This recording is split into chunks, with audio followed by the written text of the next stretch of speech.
మిత్రులారా, ఆంధ్రప్రదేశ్ అభ్యుదయ రచయితల సంఘం నిర్వహిస్తున్నటువంటి అంతర్జాల సదస్సుకు విచ్చేసిన మిత్రులందరికీ స్వాగతం పలుకుతున్నాను.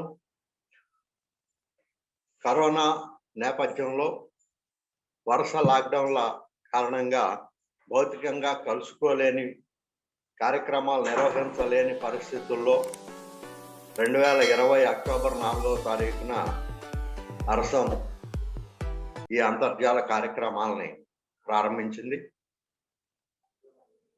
ప్రముఖ కవుల కవిత్వాన్ని, కథా రచయితల్ని, నవలా రచయితల్ని అభ్యుదయ సాహిత్యోపన్యాసాలు శీర్షికలో 85 వారాల పాటు నిర్వహించడం జరిగింది.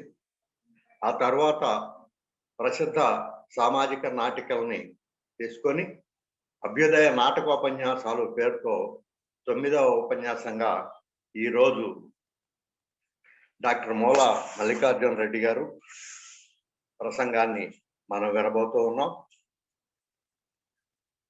అభ్యుదయ నాటకోత్సవాలు, నాటక ఉపన్యాసాలు శీర్షికలో జరుగుతున్నటువంటి ఈ కార్యక్రమానికి అధ్యక్షత వహించవలసిందిగా అరసం రాష్ట్ర కార్యదర్శి డాక్టర్ ఎన్ ఈశ్వర్ రెడ్డి గారిని మనందరి పక్షాన ఆహ్వానిస్తున్నాను. అలాగే సరిపడని సంగతులు బళ్ళారి రాఘవ గారి రచన, దాన్ని విశ్లేషించేందుకు గాను డాక్టర్ మూల మల్లికార్జున రెడ్డి గారిని మనం ఆహ్వానించాం. వారు యోగి వేమన విశ్వవిద్యాలయంలో లలిత కళల విభాగంలో అసోసియేట్ ప్రొఫెసర్గా పనిచేస్తున్నారు. వారిని అధ్యక్షుల వారు వివరంగా పరిచయం చేస్తారు. బళ్ళారి రాఘవ గారి సరిపడని సంగతులు అంశం పైన వారు మాట్లాడతారు. అధ్యక్షుల వారిని కార్యక్రమాన్ని కొనసాగించవలసిందిగా మన అందరి పక్షాన కోరుతున్నాను. ఈశ్వరరెడ్డి గారు, మీరు అన్మ్యూట్ చేసుకోండి. ఈశ్వరరెడ్డి గారు. ఓకే, అందరికీ నమస్కారం. ఆంధ్రప్రదేశ్ అభ్యుదయ రచయితల సంఘం కరోనా అడ్డుకున్నా ఆగకుండా జనంలోకి, జనంతోనే మునుముందుకే నడవాలనే సంకల్పంతో ప్రారంభించిన ఈ అంతర్జాల సమావేశాలు చాలా ఒక పరంపరగా కొనసాగుతూనే ఉన్నాయి. ఎక్కడ ఆగకుండా కూడా గొప్ప గొప్ప కవులను, రచయితలను, నవలాకారులను ఎంతో మందిని పరిచయం చేసి వారి రచనలను కూడా మనకు తెలియజేయడమే కాకుండా వాటి ద్వారా పొందాల్సిన స్ఫూర్తిని కూడా అందించింది. ఆ క్రమంలో నాటక సాహిత్యం మీద ప్రారంభించిన ఉపన్యాస పరంపర కొనసాగుతుంది. ఈ కార్యక్రమానికి అధ్యక్షుడిగా ఈ కార్యక్రమంలో ఉన్న అందరికీ మరొకసారి నేను స్వాగతం పలుకుతూ ఉన్నాను. ముఖ్యంగా జాతీయ కార్యదర్శి పెనుగొండ లక్ష్మీనారాయణ గారికి, అలాగే ముందుండి కార్యక్రమాన్ని ప్రతిసారి ఎంత బిజీగా ఉన్న కార్యక్రమాన్ని నడిపిస్తున్న ఆనంద్ గారికి, అలాగే వల్లూరి గారికి, ఈ కార్యక్రమంలో ఉన్న రంగన్న గారికి, కృష్ణమూర్తి గారికి, గోవింద్ గారికి, ప్రతి ఒక్కరికి కూడా పేరు పేరున నమస్కారాలు తెలియజేస్తూ ఈరోజు ఒక గొప్ప నాటకకర్త గురించి మనం మాట్లాడుకోబోతున్నాం. సినిమాలో సాధారణంగా ఎస్వి రంగారావు మాట చెప్తే పులకించిపోని కళాకారుడు లేనట్టే, నాటక రంగం పేరు చెప్తే బళ్ళారి రాఘవ గుర్తొస్తాడు. అంటే సినిమాలో ఎంత గుర్తింపు పొందాడో ఒక ఆయన, ఇంకొక ఆయన నాటక రంగంలో అంత గుర్తింపు పొందాడు. ఆయన హావభావాల మీద కానీ, ఆయన ప్రదర్శించిన నాటకాల మీద కానీ, ఆయన రాసిన నాటకాల గురించి కానీ చరిత్రలో పుంకాలుగా పుటలు ఆయన గురించి మాట్లాడతాయి. అట్లాంటి గొప్ప వ్యక్తి బళ్ళారి రాఘవ. తాడిపత్రి రాఘవాచార్యులుగా ఆయన అనంతపురం జిల్లాలో జన్మించి ఆయన మొదటి పేరు బసప్పగా ఉండేవాడని, ఆ తర్వాత ఆయన రాఘవాచార్యులుగా మారి, ఆ తర్వాత బళ్ళారి చేరిన తర్వాత ఆయన బళ్ళారి రాఘవగా ఆయన ప్రసిద్ధి చెందిన సంగతి మీ అందరికీ తెలిసిందే. మిత్రులు చాలా విషయాలు చెప్తాడు. మల్లికార్జున రెడ్డి గారు రెడ్డి ఆల్రెడీ ఆయన ప్రిపేర్ అయి వచ్చినారు కాబట్టి ఆయన గురించి ఆయన మాట్లాడతాడు. ఆయన మాట్లాడిన తర్వాత ఇంకా ఏమైనా ఒకటి రెండు విషయాలు ఉంటే మనం మాట్లాడుకున్నాం.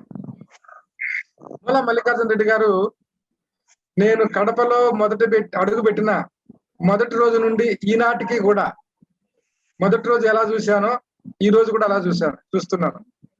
దాదాపు 15 సంవత్సరాల ఈ సుదీర్ఘ ప్రయాణంలో ఎప్పుడు ఆయన పెదవి మీద నుంచి చిరునవ్వు జారిపోయిన సందర్భం నాకు కనబడలేదు. ఎట్లాంటి సమస్య వచ్చినా నవ్వుతూనే ఎదుర్కోవడం ఆయనకున్న ఒక గొప్ప లక్షణం. అలాగే ఏదైనా ఒక పని చెప్పినప్పుడు మనసా వాచ కర్మణ అని అంటారు, త్రికరణ శుద్ధితో పనిచేస్తాడు. ఆయన ఎంత సంప్రదాయవాదో అంతే సామాజికవాది కూడా. అంటే సంప్రదాయాన్ని సామాజికతను కలపోసే ఒక విభిన్న అభ్యుదయవాది మా మిత్రుడు మల్లికార్జున రెడ్డి.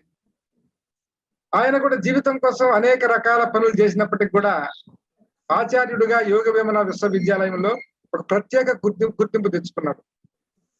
ముందు తెలుగు శాఖలో నాతో పాటు మేము ఇద్దరు ఒకేసారి చేయడం, తెలుగు శాఖలో సహాయ ఆచార్యులుగా జీవితాన్ని ప్రారంభించి కారణాంతరాల వల్ల ఆయన లలిత కళ శాఖకు ఆయన వెళ్ళిపోయారు. ఆ శాఖకు వెళ్ళిన తర్వాత ఆ శాఖలో ఆయన అనేక కార్యక్రమాలు ప్రారంభించారు. అందులో నాటక సాహిత్య పరిచయంతో పాటు నాటకాలను వేయించడం కూడా మొదలు పెట్టారు. దాంతో పాటు దానిలో ఫైన్ ఆర్ట్స్ ఉంటే వాటిని కూడా ముందుకు తీసుకెళ్తూ ఉన్నారు. ఇవి కాకుండా ఆయనకు దాదాపు ఒక 4 సంవత్సరాల క్రితం సిపి బ్రౌన్ గ్రంథాలయ బాధ్యతలు అప్పచెప్పారు. నేను కొనసాగిస్తున్న ఆ కార్యక్రమాన్ని ఆయన చేతుల్లో పెట్టి బయటకు వచ్చాను. ఆయన చుట్టూ అనేక రకాల ప్రతిబంధకాలు పట్టుబట్టి కూర్చున్న అన్నిటినీ ఛేదించుకుంటూ ముందుకు సాగుతున్న ఒక రకమైన వీరుడు మల్లికార్జున రెడ్డి. సిపి బ్రౌన్ లో చేరిన తర్వాత సాహిత్య పరంపర దాదాపు నెలకు 2-3 మినిమం మీటింగులు జరుగుతూ ఉంటాయి. అలాగే ప్రముఖ సాహితీవేత్తల వర్ధంతులు జయంతులు కూడా ఆయన చేతిలో జరుగుతూ ఉంటాయి. ఇంకా ఎక్కువ చెప్పాలంటే రోజు మార్చి రోజైనా సాహిత్య కార్యక్రమాలకు సంబంధించిన వార్త పత్రికల్లో కనిపించకుండా ఉండదు అంటే దానికి కారణం మూల మల్లికార్జున రెడ్డి గారే. ఎంత సౌమ్యశీలి అంటే అజాత శత్రువు అంటాం కదా, అలాంటి వాళ్ళకు ఉదాహరణ మా మల్లికార్జున రెడ్డి. మంచి పద్య కవి, అలాగే ఇందాక చెప్పుకుంటే సంప్రదాయవాది కూడా. ఆయన చేసిన పరిశోధన కూడా మొట్టమొదట పోతులూరి వీర బ్రహ్మేంద్రుడి తాత్విక దార్శనికత అని ఆయన పిహెచ్డి పరిశోధన గ్రంథం. ఆ గ్రంథానికి ఎంత క్రేజ్ ఉందంటే నాకు తెలిసి దాదాపు 1,00,000 కాపీల దాకా ఇప్పుడు అమ్ముడు పోయి ఉంటాయి. ఆ సంస్థ వాళ్ళు, బ్రహ్మేంద్ర స్వామి మఠం సంస్థ వాళ్ళు దాని హక్కులు తీసుకొని వాళ్లే ప్రచురిస్తూ ఉన్నారు. ప్రతి సంవత్సరం 10,000 కాపీలు మినిమం పోతూ ఉంటాయి. అంటే మనకు భక్తి అట్లా ఉంది. దానికి తోడు మల్లికార్జున రెడ్డి గారి శైలి మామూలు మనిషి కూడా చదివి అర్థం చేసుకునే విధంగా రాయగలిగాడు కాబట్టి ఆ పుస్తకానికి అంత గుర్తింపు తీసుకొచ్చాడు. ఇక అక్కడితో పోలేదైంది, మల్లికార్జున రామాయణం రాశాడు ఆయన. రకరకాల రామాయణాలు మనం చూసుంటాం, కానీ ఈయన ఆధునిక కాలంలో ఈయన కూడా ఒక రామాయణం రాశాడు. తన పేరు పెట్టుకున్నాడు మల్లికార్జున రామాయణం అని. రామాయణ కథకున్న ఆకర్షణ అట్లాంటిది కాబట్టి ఎవరు రాసిన చదువుతారు. తర్వాత లలిత కళా వికాసం లలిత కళా వికాసం అని నేను విలాసం అంటూ ఉంటాం మామూలుగా. ఆయన ప్రత్యేకంగా ఆంధ్రదేశంలో వికాసం చెందిన అన్ని కళల్ని ఆయన పరిచయం చేసి సాహిత్య విద్యార్థులకు ఉపయోగపడే విధంగా గ్రంథాన్ని తీసుకొచ్చినాడు. దానికి కూడా మంచి గుర్తింపు వచ్చింది. తర్వాత గోష్ఠి అని, వ్యాస వైజయంతి, హాస్య వైభవం ఇలాంటి రచనలు విభిన్న ప్రక్రియలకు సంబంధించిన విషయాలుగా మనం చూడొచ్చు. ఆయనకు గవర్నమెంట్ ఆఫ్ ఇండియా వాళ్ళు ఒక ప్రాజెక్ట్ ఇచ్చారు. రాయలసీమ నాటక వికాసం మీద దాదాపు 4 సంవత్సరాలు కష్టపడి మంచి పుస్తకం తయారు చేశాడు. అది మనందరికీ కూడా ఉపయోగపడుతుంది. రాయలసీమలో నాటకాలు ఎప్పుడు పుట్టాయి, ఎవరెవరు రాశారు, ఆ నాటకాల్లో ఉన్న విషయాలు ఏమిటి, అవి ఎలా ఉపయోగపడతాయి అనే అంశాల మీద మంచి చర్చ చేశాడు మిత్రుడు. ఆ తర్వాత ఆయన ఇందాక చెప్పినట్టు నటుడు బహుముఖీనుడు. ఆయన నటుడు, దర్శకుడు, నాటక రచయిత కూడా. నాటక రచయితగా ఆయన మయసభ కాదు యమసభ రాశాడు. ఆయన యమసభ పేరుతో హాస్య నాటకాలు రాసి పుస్తకంగా వేశాడు. అవే కాకుండా వేమన పద్య సౌరభం పేరుతో ఒక పుస్తకం వేస్తూ దానిలో ఆంగ్లంలోను తెలుగులోను వ్యాఖ్యానం చేసి ఒక గుర్తింపు తెచ్చుకున్న మిత్రుడు. ఇక కరోనా శతకం, మల్లికార్జున శతకం అని చెప్పి 2 శతకాలు కూడా రాశాడు ఆయన. అంటే పద్య కవితో పద్య కవి అని చెప్పా కదా, అట్లా పద్య కవిగా కూడా ఆయన గుర్తింపు తీసుకున్నాడు. తర్వాత ఈ మధ్య కాలంలో ప్రజాశక్తి వాళ్ళు కొన్ని పుస్తకాలు వేశారు బ్రహ్మం గారి మీద, వీరబ్రహ్మం గారి మీద. ఆ దానికి సంబంధించి కూడా ఆయన వీరబ్రహ్మం రచనలు సామాజిక స్పృహని రాసిన పుస్తకానికి మంచి గుర్తింపు లభించింది.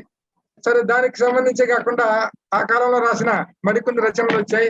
వాటి మీద కొన్ని రాష్ట్ర వ్యాప్తంగా కొన్ని గొడవలు జరిగిన సందర్భాలు కూడా ఉన్నాయి. ఇక్కడ వాటి గురించి మాట్లాడుకోవడం వృధా కాబట్టి నేను మాట్లాడడం లేదు. అట్లా సాహిత్యంతో నిత్యం సహవాసం చేస్తూ సామాజిక పరిస్థితుల్ని, ఆధ్యాత్మిక పరిస్థితుల్ని రెండూ మేళవించుకుంటూ మంచి గతమున కొంచెమైనా అన్నప్పటికీ కూడా కొంచెమైనా ఆ మంచిని మనం బయట చెప్పాలి అనే స్పృహ స్ఫూర్తితో మిత్రుడు మల్లికార్జున రెడ్డి ముందుకు నడుస్తూ ఉన్నాడు. ఆయన దాదాపు 3 దాకా పిహెచ్డీలు ఇచ్చాడు ఇప్పటిదాకా గైడ్ గా ఉండి. అలాగే విశ్వవిద్యాలయంలో పిఆర్ఓగా రకరకాల పనులు చేసి విశ్వవిద్యాలయానికి చాలా గొప్ప సేవలు చేశాడు, ఇప్పుడు కూడా చేస్తూ ఉన్నాడు. అలాంటి వ్యక్తి కోసం పిలవగానే నేను మాట్లాడతానని చెప్పి రావడం చాలా సంతోషంగా భావిస్తూ వారిని బళ్ళారి రాఘవ మీద మాట్లాడడానికి నేను స్వాగతిస్తూ ఉన్నాను. మిత్రమా ముల మల్లికార్జున రెడ్డి గారు, మీకు స్వాగతం. చాలా సంతోషం మిత్రమా. సంక్షిప్తంగా నా గురించి చెప్పమంటే సమగ్రంగా చెప్పారు. ఏం లేదు, నా ఉపన్యాసాల కంటే నీ అధ్యక్ష ఉపన్యాసం ఎక్కువైతే చూస్తా ఉంటే.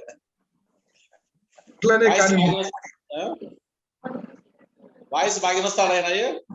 వినిపిస్తోంది. ఓకే, మరి నేను ప్రారంభం చేయముందరా చేయండి. చాలా సంతోషం కవీశ్వర, బాగా చెప్పారు. అసలు నాకు తెలియని చెప్పలేదు, మీరు చెప్పారు.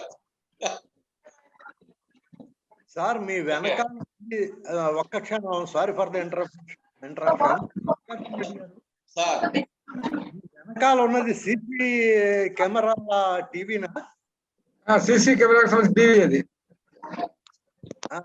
అది వెళ్తూరు కొంచెం మీ ఫేస్ డామినేట్ చేస్తున్నట్టుగా ఉంది. కరెక్ట్ గా మీ తల దగ్గరకు వచ్చింది సార్. సార్ చెప్పండి సార్.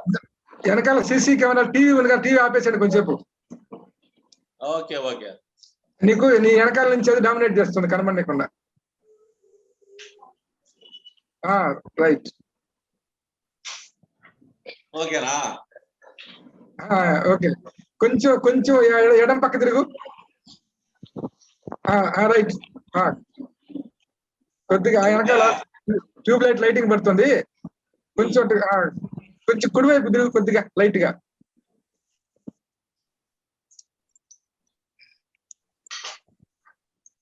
సరే, కానీ వెనకాల టీవీలో నుంచి ట్యూబ్ లైట్ లైటింగ్ అనిపిస్తా ఉంది. బయట నుంచి కూడా లైటింగ్ బాగా వస్తుంది మిత్రమా. అది కొంచెం అట్లా సైడ్ కి కొద్దిగా మార్చుకోండి, డైరెక్షన్ మార్చుకో కొంచెం.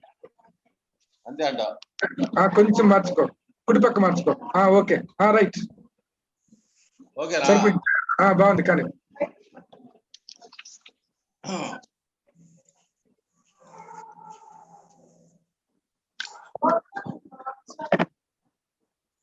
సభా సరస్వతికి నమస్కారం. ఆంధ్రప్రదేశ్ అభ్యుదయ రచయితల సంఘం వారు 2020 అక్టోబర్ 4వ తేదీ నుండి అభ్యుదయ సాహిత్యోపన్యాసాలు ఈ కార్యక్రమాన్ని ఏర్పాటు చేయడము, అది విజయవంతంగా కొనసాగడము చాలా సంతోషం. అందులో భాగంగా మొదట కవిత్వము, ఆ తర్వాత కథలు, నవలలపై ఎంతో మంది సాహితీ మిత్రులు ఉపన్యాసాలు అందించారు. మరి అందులో భాగంగా నాటకాలపైన ఈరోజు ఇది నాది 9వ ప్రసంగము. నాటకాల ఈ కార్యక్రమాలను ఏర్పాటు చేసినటువంటి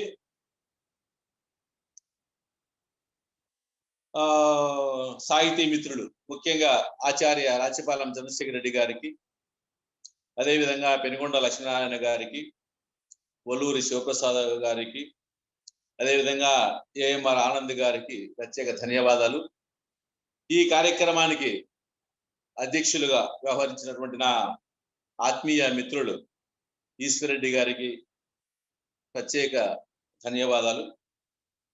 మరి ఈరోజు నాకు కేటాయించినటువంటి అంశము బల్లారి రాఘవ రచన అభ్యుదయ పథములో సరిపడని సంగతి.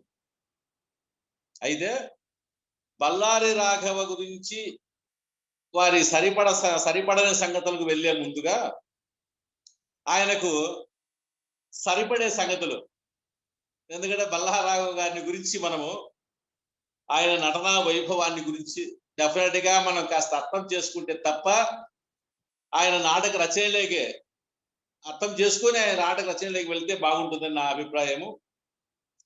నాటకకర్త కంటే కూడా ఆయన నటునిగా అద్భుతంగా రాణించినటువంటి విషయం మనకందరికీ తెలుసు.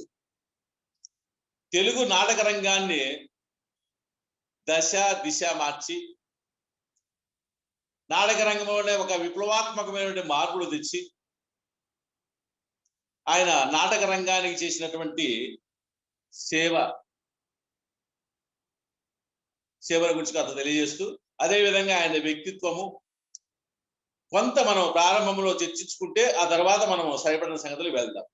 ఎందుకంటే ఆయన నటనా వైభవాన్ని గురించి మనం చెప్పకపోతే ఈ ఉపన్యాసానికి అర్థమే లేదు. తెలుగు నాటకాన్ని మహోన్నత శిఖరాలకు తీసుకెళ్లిన మహానటుడు బల్లారి రాఘవ. ఈయనకు నాటకంపై పూర్తిగా తెలుగు నాటకంపై సంపూర్ణమైనటువంటి ఒక అవగాహన ఉంది మొదటి నుంచి కూడా.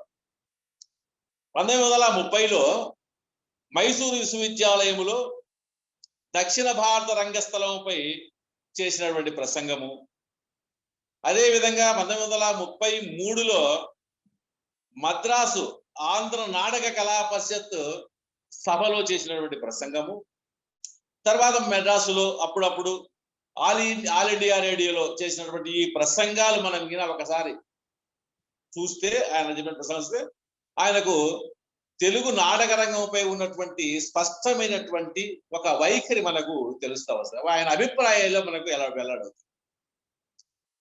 బల్లారి రాఘవ గారు నటనకు ఎన్నో నిర్వచనాలు ఇచ్చారు. ఆయన ఒక రకంగా చెప్పాలంటే ఆయన నటన అమోఘమైంది, అద్భుతమైంది, జనాలకు ఆశ్చర్యాన్ని కలిగించేది. ఆ రోజుల్లో అంటే ఆశ్చర్యం. తను మాట్లాడకుండానే పెదవులతోనే ఎదుటి వారికి అనేక భావాలు చెప్పగలిగేవారు ఆయన. అది ఆయన ప్రత్యేకత అని చెప్పచ్చు.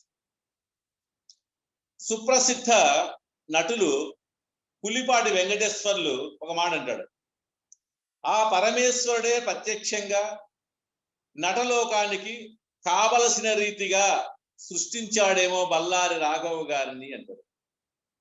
ఆయన నటన చేసినటువంటి రంగస్థల సంస్కరణలు, ప్రవేశపెట్టిన భావ విప్లవము తెలుగు నాటక రంగాన్ని తేదీప్యమానంగా వెలుగొందజేశాయి.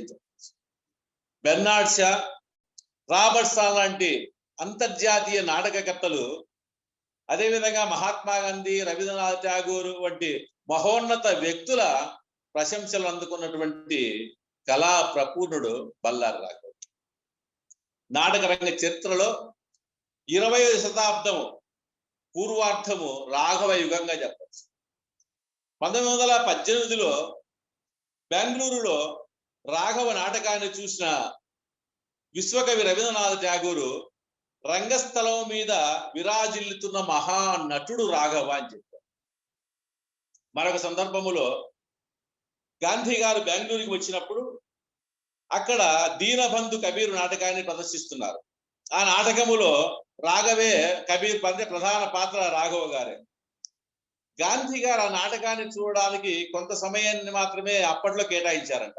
అయితే ఆ రాఘవ గారి ఆ నటన వైభవానికి ఆయన ముగ్ధుడై పూర్తిగా కాలాన్నే మర్చిపోయాడట. ఎంత ఏం జరుగుతోందని చెప్పేసి ప్రక్కన ఉన్నటువంటి రాజగోపాలాచారి గారు, అయ్యా మనకు ప్రార్థన వేలయింది అని చెప్పినప్పుడు ఇది కూడా ఒక ప్రార్థనే కదా అని తన్మయుడు ఈ నాటకాన్ని అంతా పూర్తిగా ఆయన తిలకించి చివరకు లేచి వెళుతూ ఆయన ఒకే ఒక మాట చెప్పాడు, రాఘవ మహారాజుకి జై అంటూ హర్షధ్వానాలు చేశాడు. అంటే మహాత్మా గాంధీ గారి చేతనే జై కొట్టించుకున్నటువంటి మహోన్నత వ్యక్తి బల్లారు రాఘవ గారు. తర్వాత ఇంగ్లాండ్లో బెర్నార్డ్ షా ముందు రాఘవ కొన్ని షేక్స్పియర్ నాటకాలు, షేక్స్పియర్ పాత్రలను ప్రదర్శించారు. ఆ సమయంలో అక్కడ చాలా మంది అగ్ర నటులు కూడా ఉన్నారు. వారి సమక్షంలోనే ఆయన బెర్నార్డ్ షా రాఘవ గారితో ఒక మాట అంటాడు, అయ్యా నీవు ఇక్కడ పుట్టి ఉన్నట్లయితే ఈ దేశము నిన్ను షేక్స్పియర్ అంత గొప్పవారిని చేసి ఉండేది అని ప్రశంసించారు. అంటే అదే వీళ్ళే కాకుండా ప్రసిద్ధ సాహిత్య విమర్శకులు కట్టమంచి రామలింగారెడ్డి గారు అయితేనేమి, బంధా కనకలింగేశ్వరరావు, హరిశ్చంద్రుడి పాత్ర ఫస్ట్ బంధా కనకలింగేశ్వరరావు తర్వాత ఎవరైనా హరిశ్చంద్ర పాత్ర మనము చెప్పుకోవాలి. అటువంటి బంధా కనకలింగేశ్వరరావు గారితోనే ఆయన బ్రహ్మాండంగా అభినందించబడ్డాడంటే మనం ఆలోచించవచ్చు. తర్వాత రాఘవ జీవితంలో కూడా కాస్త మనం వెళ్దాము. రాఘవ తల్లిదండ్రులు నరసింహాచార్యులు, శేషమ్మ గారు. నరసింహాచార్యులు పండితులు, అవధానులు, బళ్ళారి మున్సిపల్ హై స్కూల్లో తెలుగు పండితులుగా పనిచేశారు. శేషమ్మ గారు స్వయంగా మనకు ఆంధ్ర నాటక పితామహులుగా చాలామంది అవుతున్నటువంటి ధర్మవరం రామకృష్ణమాచార్యులకు స్వయాన చెల్లెలారు. రాఘవ 1980 ఆగస్టు 2వ తేదీన జన్మించారు. మొదట తల్లిదండ్రులు రాఘవకు బసప్ప అని పేరు పెట్టిన తర్వాత ఆయన రాఘవగానే తన పేరును స్థిరపరచుకున్నాడు అని చెప్పచ్చు. చిన్నప్పటి నుండి కూడా చదువులో ఆయన చాలా ముందు ఉండేటువంటి వాడంట. బళ్ళారిలో FA పరీక్ష పాస్ అయి BA చదవడానికి మద్రాసు వెళ్ళారు. డిగ్రీ పూర్తవగానే తండ్రి గారి కోరిక మేరకు లా చదివి తర్వాత మేనమామ ధర్మవరం రామకృష్ణమాచార్యుల దగ్గర ఆయన జూనియర్గా చేరాడు. ఆ తర్వాత కాలంలోనే స్వతంత్రంగా న్యాయవాద వృత్తిని ప్రారంభించి ప్రముఖ న్యాయవాదిగా పేరు తెచ్చుకున్నారు. అప్పట్లో ఆయన చాలా మందికి ఏమాత్రం డబ్బులు కూడా తీసుకోకుండా ఆ లాయర్ వృత్తి ఒక సేవగా భావించి ఆయన చేశాడు అని చెప్తారు. తర్వాత రాఘవ చిన్నతనములో తన మేనమామ గారి నాటకాల్లో, అంటే ధర్మవరం రామకృష్ణమాచార్య గారి నాటకాల్లో తగిన విధంగా పాత్రలు పోషించి చిన్నప్పుడే మంచి పేరు తెచ్చుకున్నారు. మద్రాసులో చదివే రోజుల్లో రాఘవ కూడా షేక్స్పియర్ నాటకాలకు బాగా చూసేటువంటి వాడు. బళ్ళారిలో ధర్మవరం వారు సరస వినోదిని సభ, కోలాచలం శ్రీనివాసరావు గారు సుమనోరమ సభ అనే నాటక సమాజాలు ప్రారంభించి, అంటే వాళ్ళు రాసినటువంటి నాటకాలను ఆ సమాజాల ద్వారా ప్రదర్శించేటువంటి వాళ్ళు.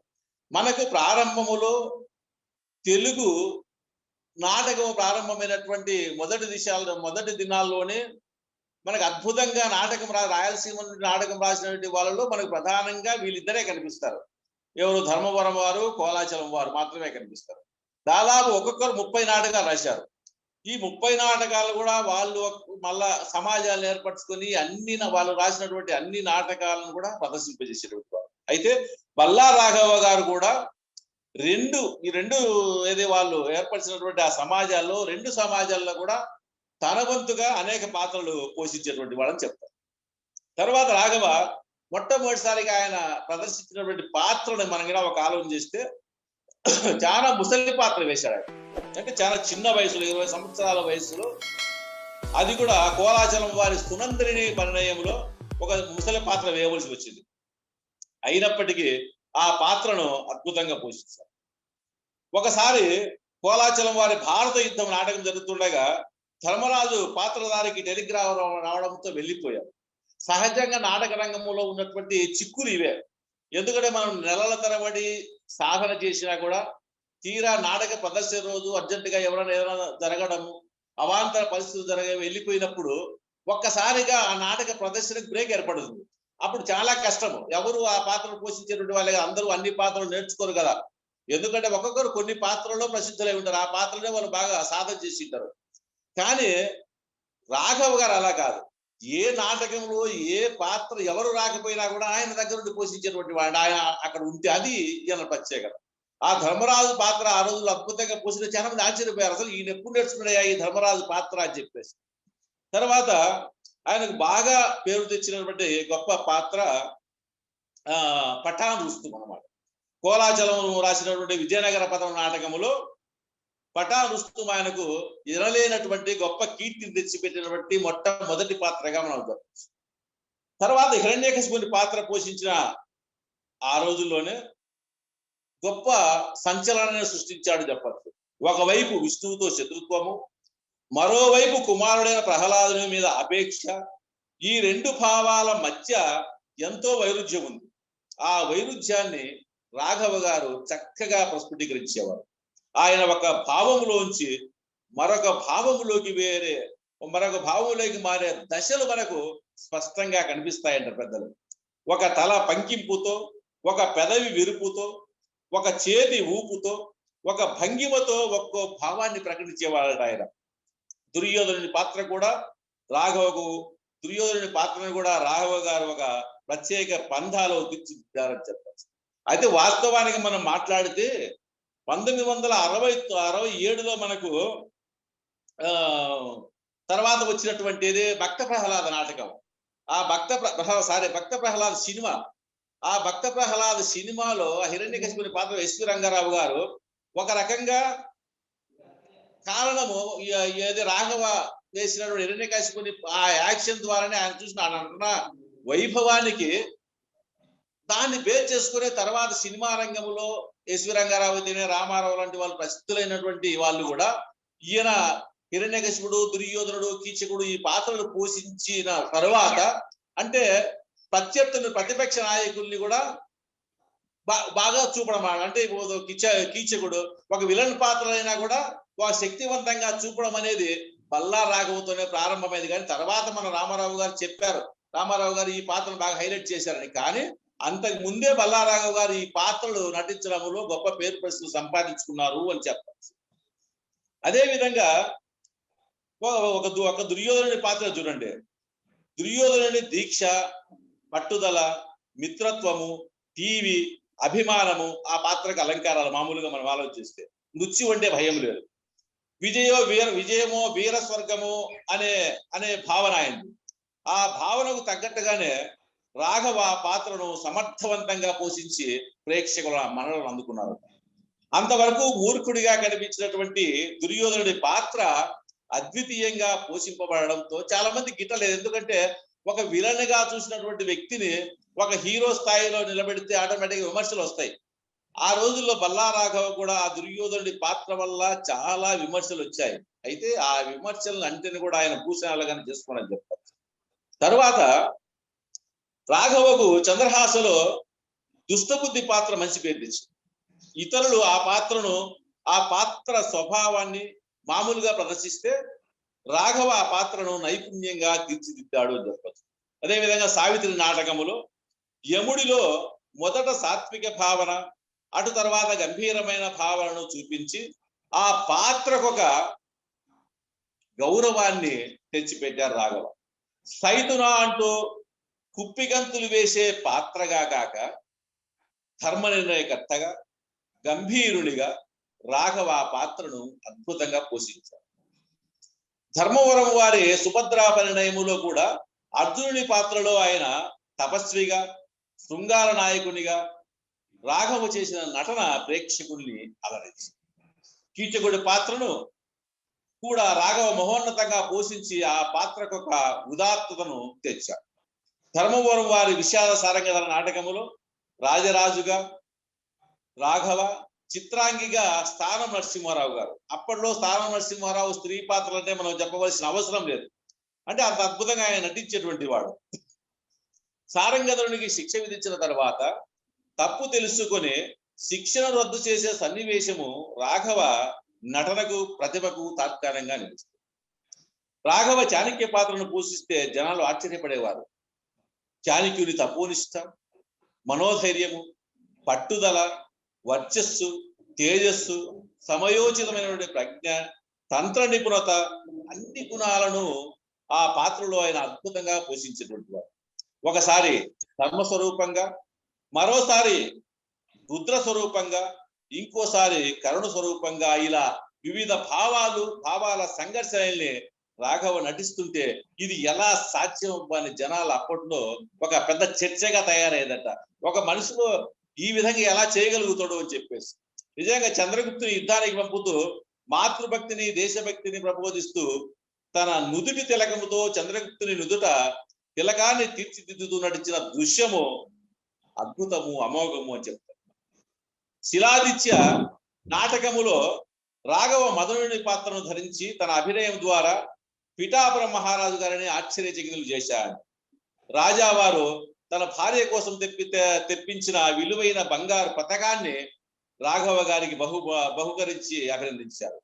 రాఘవ ధరించిన నలుడు, హరిశ్చంద్రుడు, దశరథుడు, రావణుడు, పృథ్వీరాజు, ప్రతాపరుద్రుడు, రక్తసింహుడు, రామదాసు పాత్రలు కూడా ఆయనకు అపారమైనటువంటి కీర్తి ప్రతిష్టల్ని ఆర్జించి అజరామరును చేశాయి. ఆయా పాత్రల గుణాలను విశ్లేషించి ఆ పాత్రలన్నిటికీ రాఘవ ఒక జీవం పోశాడు. తర్వాత ఆయన రైతు బిడ్డ, తప్పెవరిది, తాను రాసినటువంటి సరిపడని సంగతులు మొదలైన సాంఘిక నాటకాల్లో కూడా నటించారు. అయితే ఆయన పౌరాణిక చారిత్రక నాటకాల్లో వచ్చినటువంటి కీర్తి ప్రతిష్టలు మాత్రము సాంఘిక నాటకాలు రాలేదని చెప్పచ్చు. తాను రాసినటువంటి తెలుగులో కూడా రాఘవ తెలుగులోనే కాకుండా ఆంగ్ల, హిందీ, కన్నడ, తమిళ నాటకాల్లో కూడా ఆయన ప్రధాన భూమికల్ని పోషించారట. ఆంగ్లంలో ఒథెల్లో, హామ్లెట్, షైలాక్ పాత్రలు పోషించారు. ఆయన కొన్ని తెలుగు సినిమాల్లో కూడా నటించారు. 1935లో సినిమాల్లోకి ప్రవేశించి ద్రౌపది, మాన సంరక్షణము, చండిక తదితర సినిమాల్లో ఆయన నటించాడు. అయితే సినీ రంగములో ఆయన ఎక్కువ రోజులు నిలబడలేకపోయాడు. కారణం మనకు తెలుసు, ఎందుకంటే సినిమా రంగము ఎలాంటిదో మనందరికీ తెలిసిందే. కొన్ని నియమాలు ఉన్నటువంటి వ్యక్తి ఎవరు కూడా సినిమా రంగంలో ఉండడం కాస్త కష్టమే. అందువల్ల బల్లా రాఘవ గారు కూడా ఆ సినీ రంగంలో ఆయన ఎందుకో ఇమ్మడలేకపోయి బయటకు వచ్చారు. తర్వాత రాఘవ నటులుగా ఎంత గొప్పవారో దర్శకునిగా కూడా అంతే ప్రతిభావంతుడు. ఏళ్ల నుండి నాటక రంగాన పాతుకుపోయిన పాత పద్ధతుల కంటే స్వస్తి చెప్పి కాలానుగుణమైనటువంటి మార్పులను ప్రవేశపెట్టారు.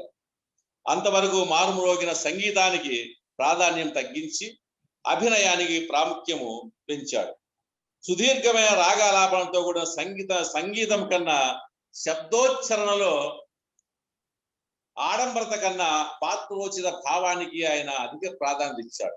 ఎందుకంటే సద్ది కంటే ఊరగాయ ఎక్కువ అన్నట్లుగా పద్యం చూస్తే ఒక అర్ధ నిమిషం కూడా ఉండదు, రాగం చూస్తే 5 నిమిషాలు ఉంటుంది అన్నమాట. కొంతమంది సంగీత ప్రియులకు అది బాగా ఇష్టంగా ఉంటుందేమో కానీ మామూలుగా మనం ఒకసారి ఆలోచిస్తే అయినా ఆ పద్యానికి తగినట్లుగా మనము ఆ రాగాన్ని ఏర్పాటు చేసుకుంటే బాగుంటుంది. కానీ సుదీర్ఘమైన రాగాలు ఎప్పటికైనా కూడా ప్రమాదకరమైనటువంటిది ఆ రోజు రాఘవ చెప్పాడు. ఇలా నటించేవారే నిజమైన నటులని, మిగిలిన వారు కేవలము వేషధారులే అని అతని భావన. ఎదురుగా మరో నటుడు సంభాషిస్తున్నప్పుడు నటుడైన వాడు దానికి తగిన రీతిలో స్పందిస్తూ భావ ప్రకటన చేయాలంటాడు రాఘవ యూరప్ దేశమంతటా పర్యటించి తెలుగు నాటక రంగ కీర్తిని పరివ్యాప్తం చేశాడు.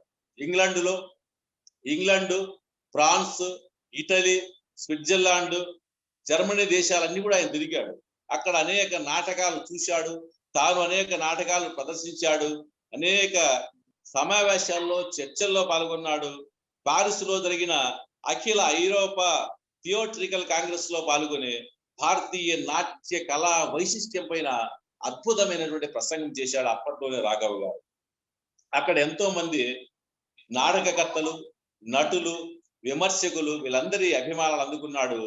విదేశీ పర్యటన ముగించుకొని భారతదేశానికి వచ్చి నాటకాల్లో స్త్రీ పాత్రలు స్త్రీలే ధరించాలని అనే ఒక విప్లవాత్మకమైనటువంటి మార్పు తెచ్చాడు. రంగస్థలం పైన స్త్రీ పాత్రలకు స్త్రీలనే తెచ్చిన ఘనత మాత్రం మనకు తెలుగు నాటక రంగ చరిత్రలో ఒక రాఘవకే దక్కుతుంది. స్త్రీలకు కూడా అన్ని రంగాల్లో గౌరవ స్థానం లభించాలనేది ఆయన ప్రధాన ఉద్దేశము.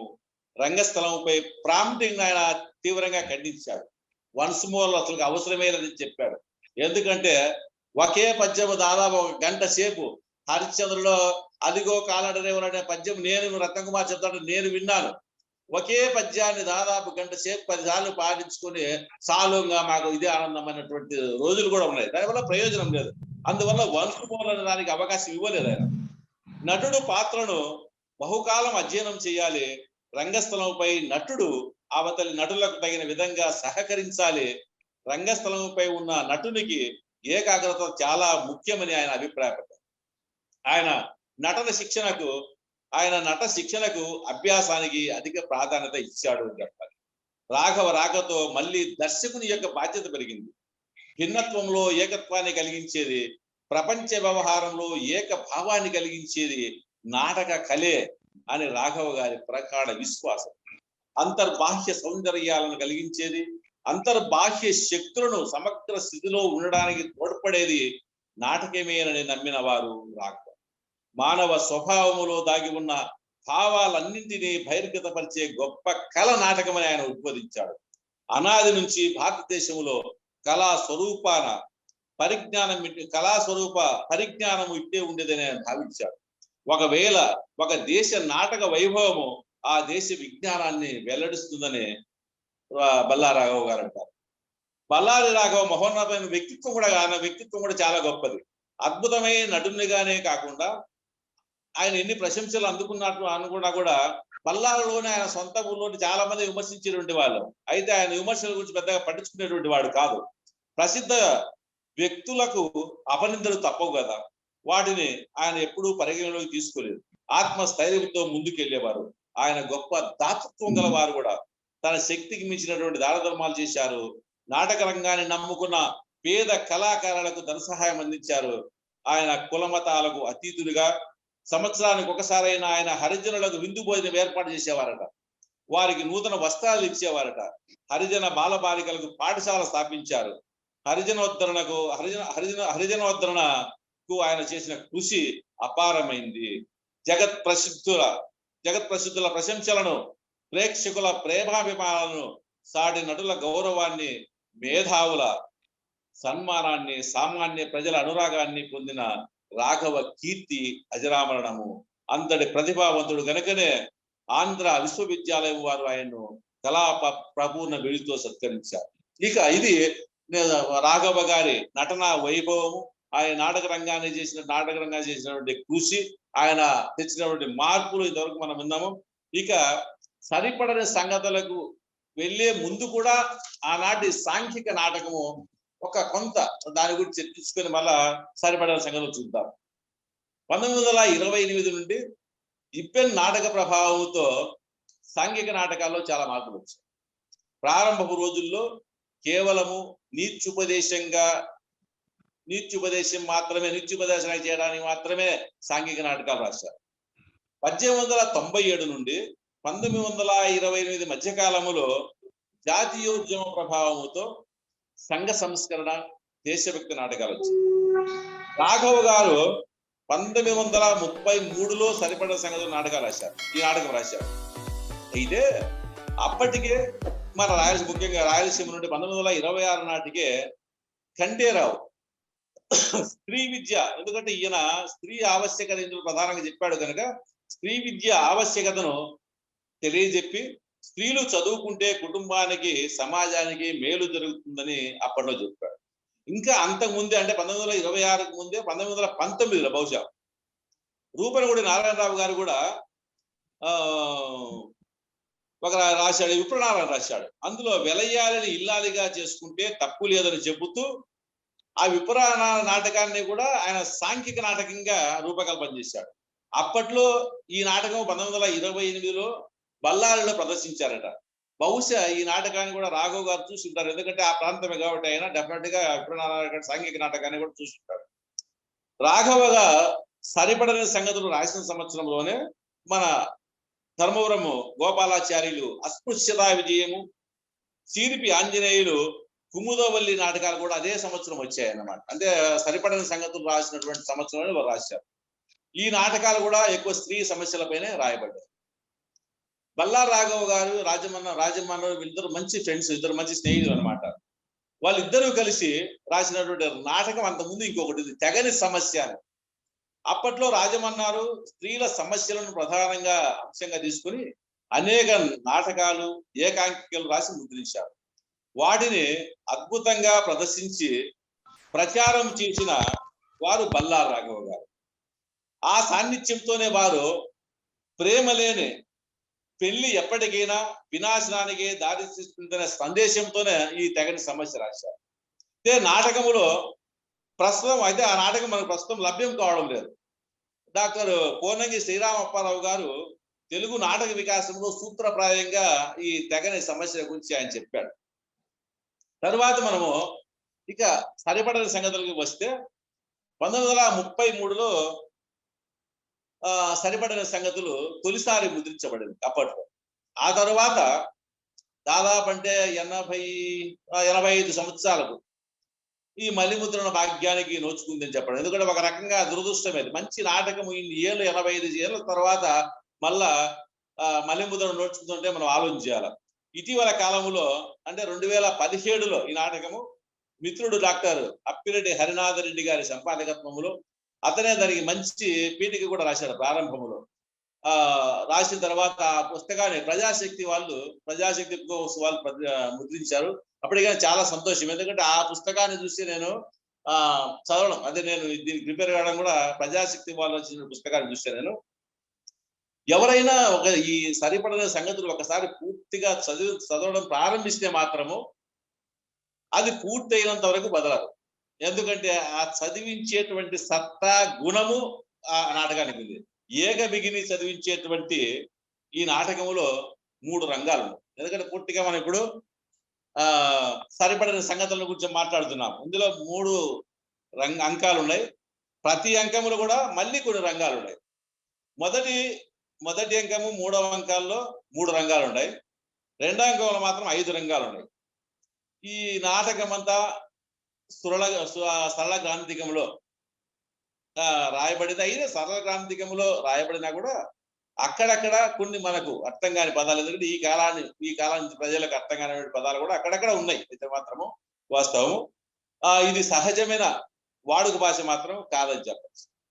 సంఘ సంస్కరణ ఉద్దేశంతోనే ఈ నాటకం రాయబడింది. ముఖ్యంగా బాల్య వివాహాల వల్ల కలిగే అనర్థము ప్రధానంగా తీసుకున్నాడు. ఇంకా అంతకంటే ముఖ్యంగా కూడా వితంతువులు ఎదుర్కొనేటువంటి ఆనాడు సమాజంలో వితంతువులు ఎదుర్కొనేటువంటి దారుణ్యమైనటువంటి పరిస్థితులు అద్భుతంగా చిత్రించారు. ముఖ్యంగా బ్రాహ్మణుల్లో వాళ్ళ బ్రాహ్మణులు ఒక తెగ అన్నమాట. మాధ్వులైన వారి ఆ బ్రాహ్మణ జీవన విధానాన్ని మన కళ్ళ కట్టినట్టుగా చూపారు. అప్పట్లో వాళ్ళు రాఘవ ద్వైతులైనటువంటి మాధ్వుల్లో అంటే వాళ్ళలో ఉన్నటువంటి ఆ మత గురువుల యొక్క ఆధిపత్యం ఎక్కువ అనమాట. వాళ్ళు చెప్పింది వేదం. అదే విధంగా వాళ్ళు మడి ఆచారాలు చాలా కఠినంగా ఉంటాయి. చాలా ఈ కాలానికి మనకు వర్తించవచ్చు, కానీ ఆ కాలంలో అలానే ఉన్నవే. రాఘవ మొదటిది కూడా ఆయన మనకు స్త్రీ పక్షపాతంగా కనిపిస్తుంది. ఎందుకంటే స్త్రీ పాత్రలు స్త్రీలే ధరించాలని ఏ రోజు చెప్పాడు. ఆ రోజు మనకు అర్థం అయిపోయింది ఆయన స్త్రీ పాత్రధారి అని. బాల వితంతువులకు మళ్ళీ పెళ్లి అవసరము అని ఈ నాటకంలో చాలా గంటపటంగా నిర్మోహటం లేకుండా చెప్పాడు. ఆయన కాలంలో కూడా మన వీరేశలింగం పంతులు గారు అనేకమైన వితంతు వివాహాలు చేశారు కాబట్టి ఈయన స్వయంగా చూశాడు. కాబట్టి అది ఆయన మనసులో డెఫినెట్ గా దీని పరిష్కారం మనం చూపాలనే ఆలోచనతోనే మనం ఈ నాటకం రాశారనిపిస్తుంది. ఇక మనం ఎందుకంటే ఏ నాటకాన్ని గురించి మాట్లాడినా ఖచ్చితంగా ఆ నాటకంలో ఫస్ట్ సంక్షిప్తంగా ఆ నాటకంలో ఏముంది అనేటువంటి కథ మనకు మెయిన్ అన్నమాట. కథ తెలిస్తేనే మనం అందులో పాత్రలు అయితేనేమి, అందులో ఏం చెప్పాడు అనేది మిగతా అన్ని విషయాలు మనం తెలుసుకోవచ్చు. అందువల్ల కథను సంక్షిప్తంగా పరిచయం చేస్తాం. నాటకములో భీమసేనరావు న్యాయవాది. భీమసేనరావు ఈయన ప్రధాన వ్యక్తి. అందులో ఇది ఒక రకంగా విలన్ అనుకోండి. ఈయన సంప్రదాయాలను ఆచార వ్యవహారాలను బాగా గౌరవించేటువంటి వ్యక్తి. భార్య లీలావతి. న్యాయం కోసము భర్తను సైతం ఎదిరించే స్వభావం కలిగినటువంటిది ఆమె. కొడుకు రాజారావు. తండ్రి అంటే భయము. మొదటి నుంచి భయపడతా వచ్చిన చివరకు అంటే మొదటి నుంచి పిరికివాడిగా ఈ నాటకంలో కనిపించిన ఈ రాజారావు పాత్ర చివరిలో మాత్రం కొద్ది ధైర్యంగా నిలబడి మా తారాబాయిని వివాహం ఆడతాడు అన్నమాట. అందువల్ల రాజారావు పాత్ర కూడా కీలకమైనటువంటి రోల్. తారాబాయి భీమసేనరావు మేనగోడలు, మనకు ప్రధాన హీరోయిన్ ఈమె బాల విధవ. రాజారావు వల్ల గర్భవతి అవుతుంది. ఇది భీమసేనరావుకు మింగుడు పడదు.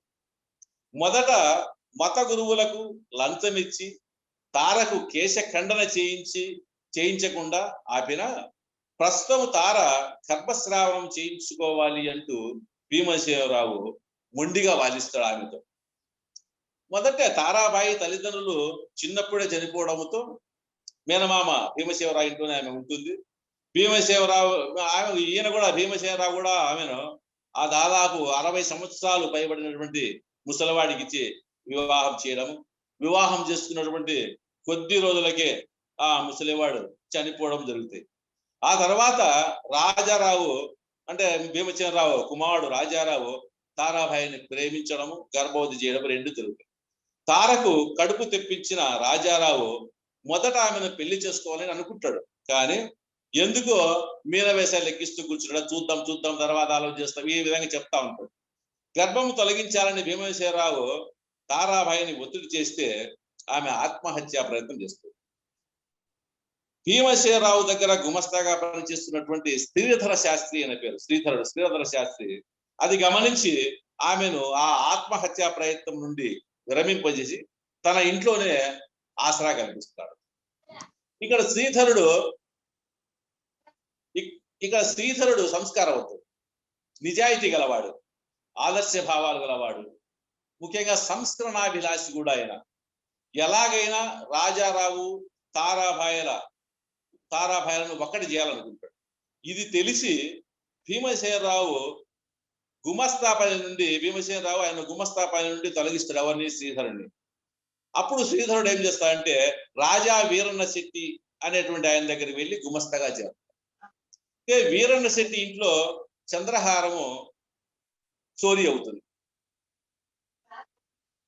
మత గురువు విద్యాలంకారాచార్యులు సూచన మేరకు భీమసేనరావు ఏం చేస్తా అంటే పని మనిషి ఎల్లప్ప ద్వారా చంద్రహారము శ్రీధరుని ఇంట్లో దాచేదట్టు చేసి తర్వాత అంటే ఏదో విధంగా శ్రీధరుడు జైలుకి వెళితే తారను ఎవరు దగ్గర తీసుకోకపోతేనో ఆటోమేటిక్ గా తన కుమారుని నుండి దూరం అవుతుంది అనేది భీమసేనరావు పన్నారు. సరే, చివరికి భీమసేనరావు భార్య అదే శ్రీధరుడు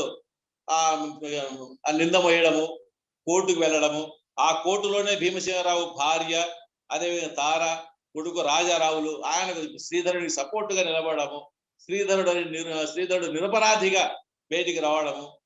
తర్వాత కొంత భీమసేనరావు ఎందుకంటే చివరకు తానే తప్పును చేశానని భీమసేనరావు తెలుసుకోవడంతో చాలా అవమానంగా భావిస్తాడు. చివరికి అతను కూడా కనువిప్పు కలిగి అందరి సమక్షంలోనే రాజారావు తారాబాయిల వివాహం చేయడంతో ఈ సరిపడని సంగతులు కథ సమాప్తం. ఇది సంక్షిప్తంగా ఉన్నటువంటి కథ.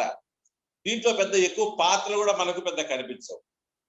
రాఘవ తానున్నప్పటి బ్రాహ్మణ సమాజాన్ని తొలుస్తున్న బాల విధవల దయనీయ స్థితిని, వితంతు వివాహ ఆవశ్యకతను గట్టిగా చెప్పారు.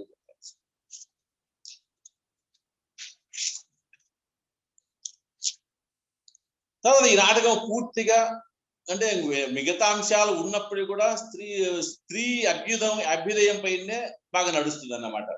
మొదటి అంకంలోనే చెప్తాడు, ఏ రాజ్యంబున తరుణులు ధారా కళా కుశల స్వతంత్రులు గలరో ఆ రాజ్యంబున పురుషులు తీరులు అధికారు అమర ధీ విచారులు అంటాడు.